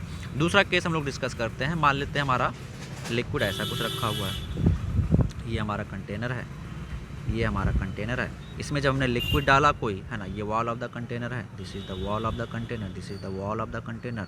हमने जब इसमें लिक्विड डाला तो लिक्विड का मेनिस्कस सपोज कुछ ऐसा है, ऐसा भी पॉसिबिलिटी बन सकता है कि लिक्विड का मेनिस्कस आपका ऐसा आ जाए, है ना, लिक्विड का मेनिस्कस जो है आपका ऐसा आ जाए, लिक्विड का मेनिस्कस आपका ऐसा आ जाए। तो अगर ऐसा मेनिस्कस आ गया आपका लिक्विड का, अगर ऐसा मेनिस्कस आ गया तो आप क्या करेंगे, हमें कॉन्टैक्ट एंगल पता करना, तो देखेंगे मेनिस्कस सॉलिड सरफेस को यहाँ पे टच कर रहा है, तो यहाँ पे हम लोग क्या करेंगे, मेनिस्कस पे एक टेंजेंट डाल देंगे।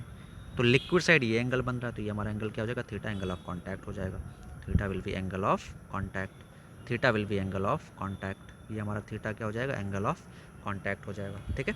सिमिलरली ऐसा भी कुछ हो सकता है कि मान लेते हैं ये सॉलिड सरफेस है, ये सॉलिड सरफेस है, ये सॉलिड सरफेस है, ये सॉलिड सरफेस है, हमने इस पर कोई लिक्विड रखा, कोई लिक्विड ड्रॉप रखा, है ना, इस पर हमने कोई लिक्विड ड्रॉप रखा और वो ऐसे आकर रुक गया,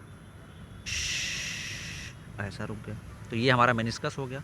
अब इस पर हमें एंगल ऑफ कांटेक्ट पता करना, तो क्या करेंगे, यहाँ पे टच कर रहा है, यहाँ पे लोग टेंजेंट ड्रॉ कर देंगे मेनिस्कस पे, है ना, इसमें लिक्विड भरा हुआ है, पूरा लिक्विड भरा हुआ है, ठीक है। तो एंगल कौन सा हो जाएगा हमारा, ये हमारा एंगल ऑफ कांटेक्ट हो जाएगा, ये हमारा क्या हो जाएगा, angle of contact theta, theta will be angle of contact, theta will be angle of contact, ठीक है।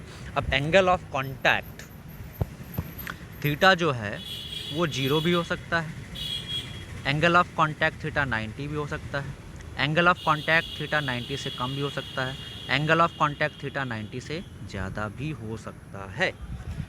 तो अब ध्यान से देखो, एंगल ऑफ कांटेक्ट के लिए दो चीज़ें चाहिए, एक सॉलिड सरफेस, दूसरा लिक्विड, ठीक है। तो इसके बेसिस पे हम लोगों को फ्लूइड की कुछ प्रॉपर्टीज़ पढ़नी है। क्या पढ़नी है, फ्लूइड की कुछ प्रॉपर्टीज़ पढ़नी है।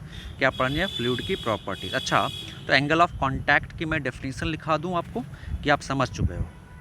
चलो डेफिनेशन लिखा देता हूँ, तुम लोग मर जाएगा। चलो डेफिनेशन लिखो, एंगल ऑफ कांटेक्ट हम लोग कैसे लिखेंगे, angle formed between solid surface and tangent drawn at meniscus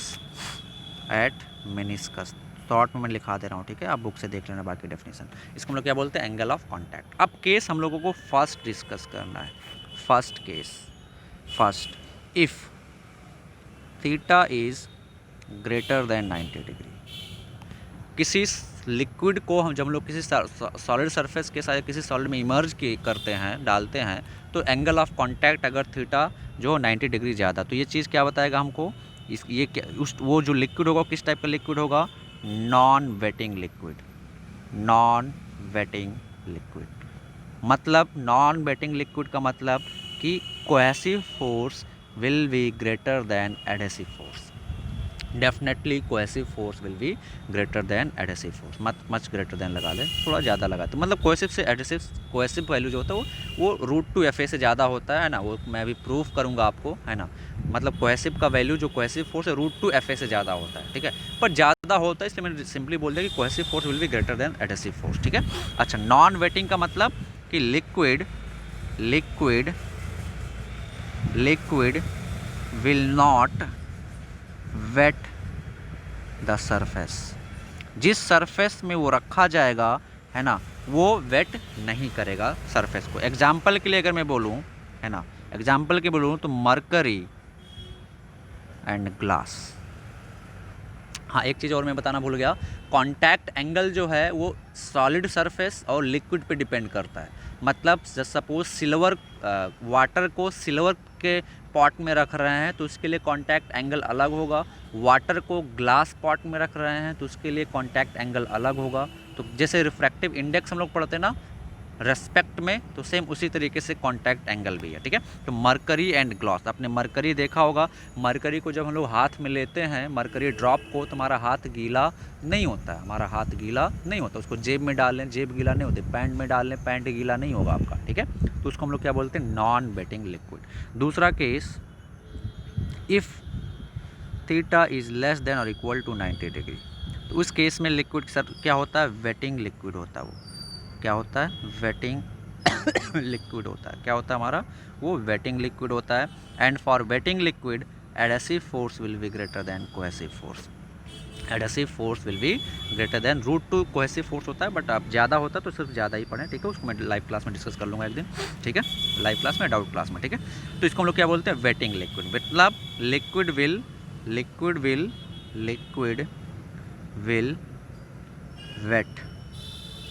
will wet the surface.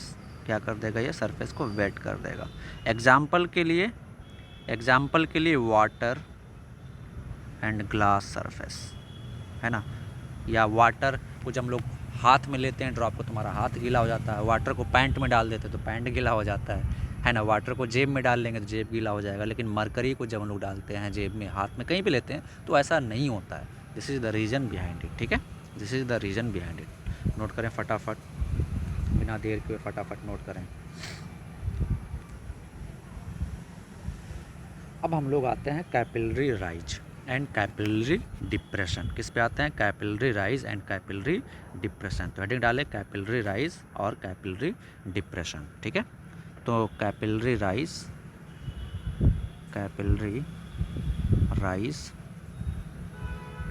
और कैपिलरी डिप्रेशन, कैपिलरी राइज और कैपिलरी डिप्रेशन, कैपिलरी राइज और कैपिलरी डिप्रेशन, ठीक है। कैपिलरी राइज और कैपिलरी डिप्रेशन।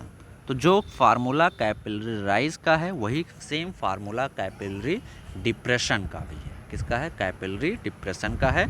तो मैं आपको जनरल तरीके से करवा दे रहा हूँ। सेम जो चीज़ें हम लोग क्या करेंगे कैपिलरी राइज के लिए करेंगे, सेम चीज़ कैपिलरी डिप्रेशन के लिए करेंगे। बस कैपिलरी राइज में क्या होता है कि जब हम लोग किसी कैपिलरी ट्यूब को वाटर में डालते हैं या किसी लिक्विड में डालते हैं तो लिक्विड उस ट्यूब में ऊपर चढ़ जाता है ना, तो उसको कैपिलरी राइज बोलते हैं। और अगर वो लिक्विड नीचे चला जाता है उसको हम लोग क्या बोलते हैं? कैपिलरी डिप्रेशन बोलते हैं। तो अच्छा, कैपिलरी ट्यूब क्या होती है कि स्मॉल रेडियस की ट्यूब, छोटे से स्मॉल रेडियस की ट्यूब को हम लोग क्या बोलते हैं? कैपिलरी ट्यूब बोलते हैं, ठीक है। तो एग्जाम्पल के लिए ध्यान से देखें। जैसे मान लेते हैं है ना, मान लेते हैं जस्ट एज्यूम कि हमारे पास ये कोई लिक्विड था, कुछ भी हो सकता है। जस्ट एज्यूम कि ये हमारे पास क्या है? कोई लिक्विड है। ये हमारे पास कोई लिक्विड है, हमारे पास कोई लिक्विड है। हमने इसमें एक छोटी सी स्मॉल रेडियस की कैपिलरी ट्यूब को इंजर्ट कर दिया ऐसे स्मॉल। तो इसमें क्या हुआ? लिक्विड जो ऊपर राइज कर जाता है, ऊपर क्या कर गया? ऐसे। अच्छा, यहाँ पे तो ये मेनिस्कस तो इस तरीके से फॉर्म होगा, ऊपर राइज कर गया, ऐसे राइज कर गया, ठीक है। तो कितना राइज कर गया? मान लेते हैं एच हाइट राइज कर गया। लेवल ये था इनिशियली, बट इस ट्यूब को जब हम लोग इंजर्ट किए तो ये क्यों होता है? Due to surface tension. क्यों होता है? Due to surface tension of the liquid. किसकी वजह से होता है? Due to surface tension of the liquid, ठीक है। ये राइज कर गया, तो इसको हम लोग क्या बोलते हैं? कैपिलरी राइज बोलते हैं, कैपिलरी राइज बोलते हैं, कैपिलरी राइज बोलते हैं। अगर मैं एग्जांपल दूं तो सपोज़ हम लोग वाटर एंड ग्लास, अगर एक ग्लास की स्मॉल रेडियस के ट्यूब को वाटर में डिप करते हैं तो वाटर राइज कर जाता है, ठीक है। सिमिलरली मान लेते हैं दूसरा एग्जांपल लेते हैं हम लोग, है ना। दूसरा एग्जांपल लेते हैं हम लोग। क्या मैसेज आता रहता है यार। दूसरा एग्जांपल हम लोग लेते हैं, मान लेते हैं कोई लिक्विड है, ये लिक्विड है, मान लेते हैं कोई लिक्विड है। जस्ट मैं आपको एग्जांपल दे रहा हूँ। ये कोई लिक्विड है, ठीक है। इसमें हमने जब सपोज़ ग्लास ट्यूब इंजर्ट किया ऐसे हमने सपोज़ कोई ग्लास ट्यूब इंजर्ट किया स्मॉल रेडियस की, ठीक है। तो इसमें होता क्या है? लिक्विड राइज नहीं करता, लिक्विड क्या होता है? अंदर की तरफ डिप्रेस हो जाता है ना। मतलब इस तरीके से क्या होता है? लिक्विड ऐसे अंदर की तरफ डिप्रेस हो गया। सपोज ऐसे यहाँ जाके ऐसे इस फॉर्म ऐसे, है ना, ऐसे यहाँ तक डिप्रेस हो गया, ठीक है। मतलब नीचे चला गया, ठीक है। देखो लेवल यहाँ तक था तो कितना डिप्रेस हुआ? इतना अमाउंट। इसको हम लोग क्या बोलते हैं? एच मान लेते हैं। तो इस एच को हम लोग क्या बोलते हैं? Capillary depression. इसको हम लोग क्या बोलते हैं? Capillary depression. अब इसके लिए हम लोगों को फार्मूला डिराइव करना है। इसको हम लोग क्या बोलते हैं? कैपिलरी डिप्रेशन बोलते हैं। क्या बोलते हैं? कैपिलरी डिप्रेशन बोलते हैं, ठीक है। एग्जाम्पल के लिए अगर मैं बोलूँ तो मरकरी एंड ग्लास, जिस कॉन्टैक्ट सरफेस के लिए theta less than equal to 90 degree है उसके लिए कैपिलरी राइज होता है, जिसके लिए थीटा ग्रेटर देन 90 डिग्री है उसके लिए क्या होता है? कैपिलरी डिप्रेशन होता है, ठीक है। Is that clear? नोट कर लें फटाफट। फिर हम लोग अब देखते हैं इस एच का फार्मूला डेवलप करना हम लोगों को, तो नोट करें फटाफट। फिर हम लोग नेक्स्ट टाइप पे आते हैं, ठीक है। चलो नोट कर लिया, चलो आगे आते हैं। चलो मान लेते हैं मैं कैपिलरी राइज का डिराइव करूँगा, कैपिलरी डिप्रेशन का भी बिल्कुल सेम है, तो आप उसको उसी तरीके से कर सकते हो, ठीक है। कोई भी अंतर नहीं है। तो हम लोग मान लेते हैं ये कोई लिक्विड सरफेस है। थोड़ा नीचे करते हैं इसको, ठीक है। मान लेते हैं ये कोई कैपिलरी ट्यूब है, मान लेते हैं कोई लिक्विड है, मान लेते हैं ये कोई लिक्विड। कई तरीके से मैं इसको डिराइव कर सकता हूँ, बहुत तरीके हैं डिराइव करने के, है ना, बहुत तरीके हैं डिराइव करने के। कई तरीके से किया जा सकता है। इसको मैं 2-3 तरीके से आपको बता सकता हूँ, 2-3 तरीके से मैं आपको बता सकता हूँ, ठीक है। कितने तरीके से? 2-3 तरीके से मैं आपको बता सकता हूँ, ठीक है। तो जो सबसे आसान तरीका होगा मैं वो आपको बताता हूँ, ठीक है। चलो देखते हैं। अब इसमें हमने क्या किया, एक कैपिलरी ट्यूब इंसर्ट कर दिया, ऐसे। सपोज हमने एक कैपिलरी ट्यूब इंसर्ट कर दिया, हमने इसके अंदर एक कैपिलरी ट्यूब हमने इंसर्ट कर दिया, तो क्या होगा, वाटर इसके अंदर ऊपर राइज कर जाएगा, वाटर क्या होगा, इसके ऊपर राइज कर जाएगा हमने। और मेनिस्कस जो होगा कुछ इसका ऐसा फॉर्म होगा, यहाँ पे ये मेनिस्कस हो जाएगा वाटर ग्लास का, मान लो हम लोग ग्लास ट्यूब इंसर्ट करा दिया, ऐसा कुछ, ठीक है, ऐसा कुछ, ऐसा कुछ, ऐसा कुछ, ऐसा कुछ, ऐसा कुछ, ऐसा कुछ, ठीक है। और हमने मान लिया ये हाइट कितना है, h, ये हाइट कितना है हमारा, h, ठीक है। ये h हम लोगों को निकालना है, ठीक है। तो अब मेरे को बताओ, अगर मैं एक पॉइंट यहाँ पे चूज़ करूँ, मान लेते हैं पॉइंट A, ये पॉइंट हो गया B, ये पॉइंट हो गया C, तो मेरे को बताओ, फर्स्ट क्वेश्चन के तौर पे मैं पूछता हूँ आप लोगों से, फर्स्ट क्वेश्चन बताएं क्या होगा, pressure at A will be equal to pressure at C will be less than pressure at B। Option A हो गया ये, ठीक है, ऑप्शन ए हो गया ये, ऑप्शन ए, ठीक है। ऑप्शन बी मैं आपसे पूछता हूँ, pressure at A is equal to pressure at C is greater than pressure at B। Option C देता हूँ मैं, pressure at A is equal to pressure at B is equal to pressure at C। Option D none. तो मेरे को बताओ कौन सा option correct होगा, फटाफट, which option will be correct, फटाफट। डेंसिटी रो है लिक्विड का, देखते हैं कितने लोग सही करते हैं इसको, फटाफट देखते हैं कितने लोग सही करते हैं इसको, फटाफट बताओ बच्चा लोग। तो कौन सा ऑप्शन करेक्ट होगा यहाँ पे कौन सा ऑप्शन करेक्ट होगा, ऑप्शन सी। मेरे को बताओ यहाँ पे एक चीज़, मेरे को बताओ, प्रेशर एट ए कितना है, एटमॉस्फेरिक, प्रेशर एट सी कितना है, एटमॉस्फेरिक। लिक्विड स्टैटिक है, तो हम लोग क्या देखते हैं, स्टैटिक लिक्विड में सेम हॉरिजॉन्टल लाइन पे प्रेशर क्या होता है, सेम।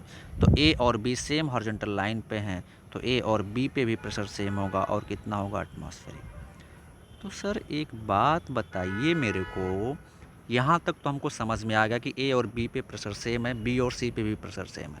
तो थोड़ा सा मैंने क्या सोचा, थोड़ा सा मैंने दिमाग लगाया है, और मैंने दिमाग लगा के क्या सोचा कि सर अगर मैं इस कंटेनर में जो लिक्विड है ना, ये जो कंटेनर में लिक्विड है, अगर मैं सिर्फ इसकी बात करूं, जो राइज़ किया है एच हाइट का, जो एच हाइट का राइज़ किया है, सिर्फ और सिर्फ मैं इसकी बात करूं, थोड़ा मैं चौड़ी ट्यूब बना रहा हूं, जो राइज़ किया है, अगर मैं सिर्फ इसकी बात करूं, ये जो लिक्विड राइज़ किया है इसमें, है ना, ये जो लिक्विड राइज़ किया है इसमें, है ना, ये जो लिक्विड इसमें राइज़ किया है, ये जो लिक्विड इसमें राइज़ किया है, यहाँ तक है ना पूरा एच हाइट तक, ये जो लिक्विड राइज़ किया है इसमें एच हाइट तक, ठीक है, ये जो लिक्विड राइज़ किया है इसमें एच हाइट तक, है ना, ये जो लिक्विड इसमें एच हाइट तक राइज़ किया है ना, ये जो लिक्विड इसमें भरा हुआ है। तो मेरे को सर एक चीज़ नहीं समझ में आ रहा है कि जब आपने एज्यूम किया एक पॉइंट यहाँ पे सी लिया, यहाँ पे भी एटमॉस्फेरिक प्रेशर है, यहाँ पे आप देख रहे हैं तो यहाँ पे भी एटमॉस्फेरिक प्रेशर है पी नॉट, तो इतने लिक्विड के वेट को बैलेंस कौन कर रहा है, क्योंकि प्रेशर की वजह से तो कुछ फोर्स डिफरेंस आ ही नहीं रहा है।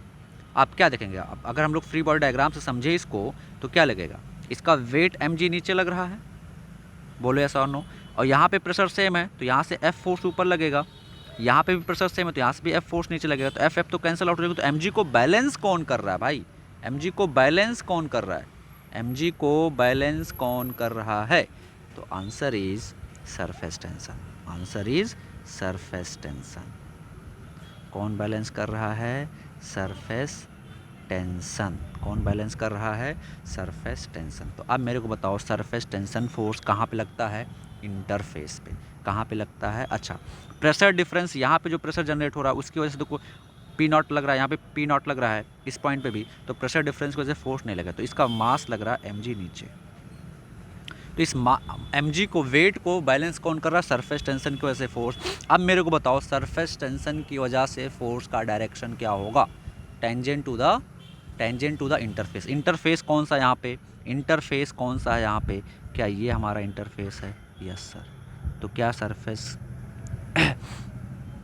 सरफेस टेंशन फोर्स इस पे टेंजेंट लगेगा? Yes sir. कैसे लगेगा? कैसे लगेगा? ऐसे। कैसे लगेगा? ऐसे। Surface tension. अब ध्यान से देखें होगा क्या यहाँ पे ये लिक्विड कॉन्ट्रैक्ट करना चाह रहा होगा, कॉन्ट्रैक्ट करना, नीचे की तरफ खींच रहा होगा, है ना, नीचे की तरफ खींच रहा होगा, तो जो कंटेनर का वॉल उस पर नीचे की तरफ फोर्स लगा रहा होगा, तो कंटेनर का वॉल अपोजिट डायरेक्शन लगा देगा, तो सरफेस टेंशन की वजह से ये फोर्स का डायरेक्शन आ गया। ठीक है, अब ध्यान से देखो, मान लेते हैं small R is radius of tube. Small R क्या है हमारा? Radius of tube. किसका रेडियस है बच्चा? ट्यूब का रेडियस है। किसका रेडियस है? ट्यूब का। ठीक है, तो अब मेरे को बताओ अगर ये ट्यूब है, थोड़ा समझेंगे, थोड़ा सा विजुअलाइजेशन का चीज़ है, ठीक है, इसीलिए सरफेस टेंशन लोगों को समझ में नहीं आता। ये तो मेनिस्कस है, ये ऐसा कुछ फॉर्म हुआ होगा पूरा। बोलो। सरफेस टेंशन फोर्स ऐसे लग रहा होगा चारों तरफ से, है ना। तो अगर ये रेडियस ट्यूब का आर है, तो मेरे को बताओ कितने लेंथ पे लग रहा है surface tension force? 2πr length पे लग रहा है। तो इस सरफेस टेंशन का वैल्यू कितना आ जाएगा? बोलो, T इंटू 2πr। यह आ जाएगा सरफेस टेंशन का फोर्स का वैल्यू। अच्छा, मान लेते हैं ये एंगल है थीटा, ठीक है, तो अच्छा ये टेंजेंट भी है, तो ये हमारा क्या होगा? बोलो, ये कांटेक्ट एंगल थीटा होगा, तो यही टेंजेंट है ना, ये पूरा टेंजेंट होगा। यस और नो बोलो, हमने बोला था ना मेनिस्कस के इंटरफेस के टेंजेंट लगता है, तो ये इस पॉइंट में लोग टेंजेंट ऐसे ड्रॉ करेंगे तो ये आएगा, तो ये एंगल ऑफ कांटेक्ट इसके बराबर हो जाएगा थीटा। तो यहाँ पे हम लोग इसके दो कंपोनेंट कर सकते हैं। एक कंपोनेंट कौन सा हो जाएगा हमारा? एक कंपोनेंट ये हो जाएगा सरफेस टेंशन की वजह से फोर्स का, एक कंपोनेंट ये हो जाएगा। तो ये कंपोनेंट कितना आ जाएगा? T into 2πr cos theta, sorry sine theta. Yes और नो। और ये कितना आ जाएगा? T into 2πr cos theta, yes और नो।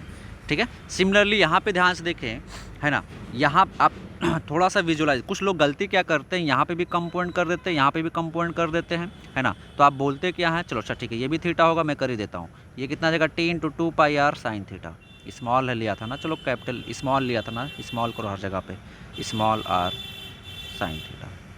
ठीक है, ये भी स्मॉल r होगा, ये भी स्मॉल r होगा। ठीक है, अब ध्यान से देखो, जो हॉरिजॉन्टल कंपोनेंट है वो तो कैंसिल आउट हो जाएंगे।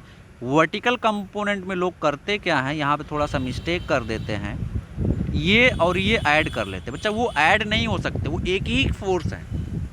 हमने बोला ना ऐसे सरफेस, ये इंटरफेस बना हुआ इस तरीके से, इस पूरे लेंथ पे 2πr लग रहा है ना, इस पूरे लेंथ पे 2πr लग रहा है ना, T इंटू 2π लग रहा है, ऐसे ऐसे ऐसे ऐसे ऐसे ऐसे ऐसे, इस पूरे लेंथ पे लग रहा है ना, T इंटू 2πr ऐसे ऐसे।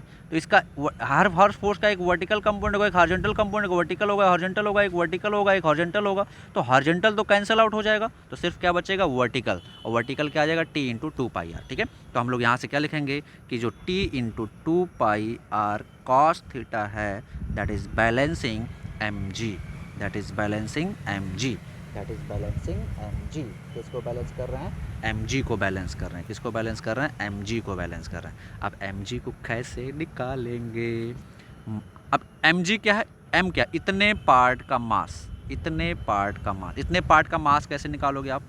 मान लेते हैं डेंसिटी रो हेड लिक्विड का जो दिया हुआ है, डेंसिटी इंटू वॉल्यूम।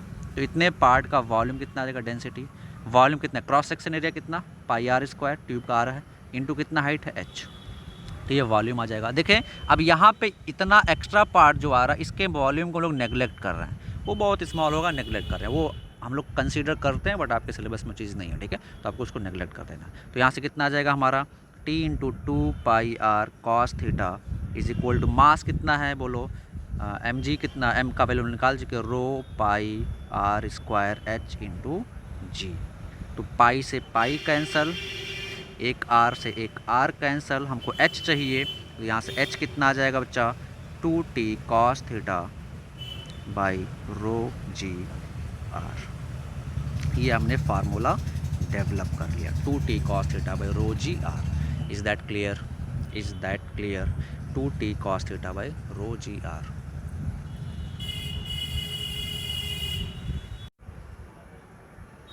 ठीक है, तो मान लेते हैं ये एच लेंथ तक, ये हमने एक कैपिलरी ट्यूब को ऐसे वर्टिकल पोजीशन में रखा, तो एच लेंथ तक, एच हाइट तक कैपिलरी राइज हुआ। तो अभी इस केस में क्या, जब ट्यूब वर्टिकल है तो एच कैपिलरी राइज भी हुआ है, और इस ट्यूब में लिक्विड कॉलम भी कितना होगा, एच ही होगा, है ना। अब हमने ट्यूब को इस तरीके से इंक्लाइन कर दिया, तो जो वर्टिकल हाइट है वो सेम रहेगा, बस क्या हो जाएगा, इस ट्यूब में, है ना, जो लेंथ ऑफ लिक्विड कॉलम था वो बढ़ जाएगा, एल हो जाएगा। तो मान लिया हमने थीटा इंक्लाइन किया था, वर्टिकल से थीटा इंक्लाइन किया था मान लिया हमने, तो थीटा इक्वल टू कितना हो जाएगा बोलो। यहाँ से हम लोग इस ट्रायंगल से ध्यान से देख सकते हैं, कॉस थीटा को मैं क्या ले सकता हूँ, एच बाई एल, तो एल इक्वल टू क्या जाएगा, एच बाई कॉस थीटा, यानी कि एल इज इक्वल टू क्या जाएगा, एच बाई सेक थीटा। कुछ भी याद नहीं रखना है, वेरी सिंपल, कुछ भी याद नहीं रखना है, सारी चीज़ें बहुत ही सिंपल हैं, है ना, फटाफट नोट कर लें। चलो नेक्स्ट टॉपिक राइट डाउन, फटाफट नोट करो इसको, नेक्स्ट टॉपिक राइट डाउन। चलो आगे बढ़ते हैं, नेक्स्ट टॉपिक कैपिलरी राइज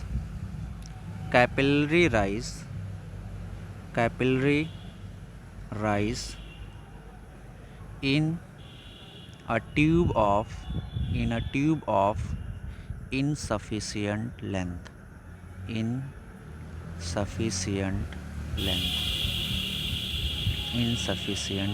तो इसको समझने के लिए हमको थोड़ा सा समझना होगा, थोड़ा सा समझना होगा। ठीक है, जैसे मान लेते हैं, फिर से वही कहानी थोड़ा आते हैं, थोड़ा सा हम लोग आते हैं,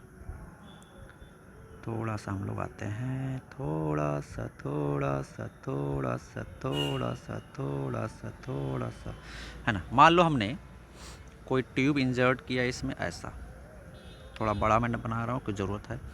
तो हुआ क्या, लिक्विड इसमें राइज किया, और यहाँ पे एक मेनिस्कस ऐसा कुछ बन गया, ऐसा कुछ। ठीक है, ये लिक्विड राइज किया हुआ है पूरा एच हाइट तक, कितना हाइट तक, एच हाइट तक लिक्विड इसमें राइज किया हुआ है। कितना हाइट तक राइज किया हुआ है, एच हाइट तक इसमें लिक्विड राइज किया हुआ। ठीक है, ये मेनिस्कस बन गया।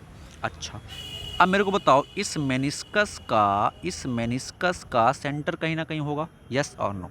मान लेते इसका सेंटर है यहाँ कहीं, ठीक है। अच्छा भैया, तो हमने क्या किया, इसको ज्वाइन किया यहाँ से, तो ये चीज़ हो जाएगा क्या, कैपिटल आर, मेनिस्कस का रेडियस। अच्छा, यहाँ पे ट्यूब का रेडियस होगा, सेंटर होगा, इस ट्यूब का सेंटर होगा, और ये ट्यूब रेडियस होगा स्मॉल आर, इसको हमने ज्वाइन कर दिया। अब मेरे को बताओ, अगर मैं यहाँ से एक टेंजेंट ऐसे ड्रॉ करता हूँ, तो ये एंगल कितना होगा, थीटा, तो ये कितना होगा 90 माइनस थीटा, तो ये कितना आ जाएगा थीटा, ये कितना आ जाएगा थीटा। बोलो यस और नो, होगा कि नहीं, बोलो। आप निकाल सकते हो भाई, निकाल सकते, आप देख सकते हो, चेक कर सकते हो। ये थीटा, तो ये 90 माइनस थीटा, तो ये थीटा, है ना। तो अब इस ट्रायंगल में ध्यान से देखो, मैं cos theta is equal to क्या ले सकता हूँ, small R by capital R, या यहाँ से मैं कैपिटल आर इक्वल टू क्या ले सकता हूँ, small R by cos theta, yes और नो। तो अब कैपिलरी राइज एच जो था वो हमारा कितना था, 2t cos theta by rho G R, जिसमें स्मॉल आर क्या था, रेडियस ऑफ द ट्यूब,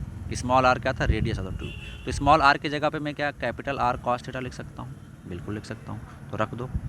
तो 2t cos theta by rho G capital R cos theta से cos थीटा कैंसल, तो h इक्वल टू क्या आ जाएगा, 2t by rho G R. ये भी फार्मूला है, याद रखना। अब यहाँ पे r क्या है, radius of curvature of meniscus,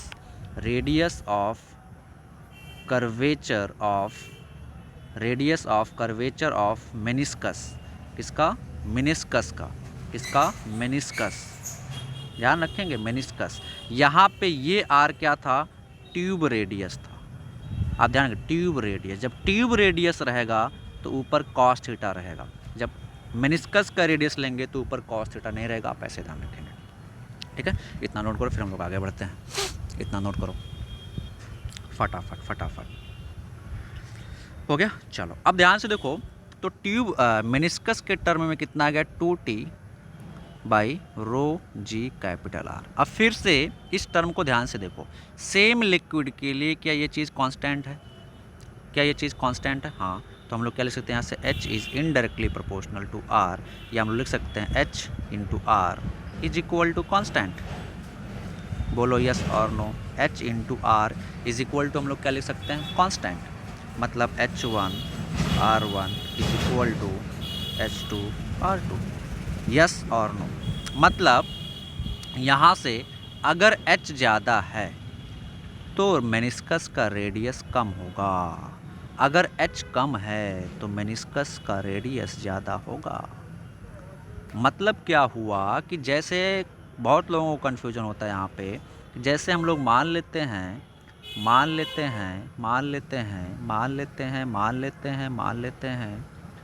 है ना, मान लेते हैं हमने एक ट्यूब डिप किया, हमने एक R रेडियस का इसमें ट्यूब डिप किया और इसमें कैपिलरी राइज हुआ H हाइट तक, H हाइट तक, कितना हाइट तक, H हाइट तक, कितना हाइट तक, H हाइट तक, कितना हाइट तक, H हाइट तक।